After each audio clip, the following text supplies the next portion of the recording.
आप अब नहीं कर पाएंगे झूठे मुकदमे, क्योंकि क्या होता है, बहुत से मामले झूठे जाते हैं और जो शरीफ होता है वो कोर्ट कचहरी के चक्कर काटता काटता परेशान हो जाता है। और अधिकतर आंकड़े ये जो आते हैं ये दहेज केस के आते हैं। ये मैं नहीं कह रही हूँ, ये आंकड़े कह रहे हैं जो बताए गए हैं कि दहेज के केस अधिकतर झूठे पड़ रहे हैं। अब आपको क्लियर कर देती हूँ, अब जो है झूठे केस डालना बहुत ही मुश्किल हो जाएगा, यानी कि बहुत ही कम हो जाएंगे और मुश्किल भी है, क्योंकि अभी जितने भी केस जाएंगे वो BNSS सेक्शन 223 के अंतर्गत जाएंगे। और इसमें यहाँ पे क्लियर किया गया है कि अगर आप कंप्लेन दे रहे हैं, केस किसी के ऊपर कर रहे हैं, तो उसके साथ साथ आपको सबूत भी देने होंगे। और अगर उन सबूतों से जो मजिस्ट्रेट साहब है सेटिस्फाइड है, तो ही वो दूसरी पार्टी को सम्मन या वारंट भेजेंगे।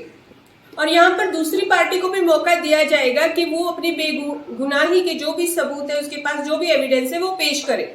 अभी यहाँ पे क्लियर कर दूं, क्योंकि आपके दिमाग में हुआ होगा कि तारीख पे तारीख पड़ती जाती, तो ऐसा कुछ नहीं होने वाला है। अभी कानून बदल गया है।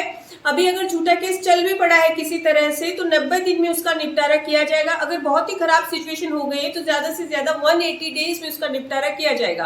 और अगर लड़की का केस है, यानी कि मान लीजिए रेप केस वगैरह है, तो उसको 60 दिन के अंदर निपटाना होगा।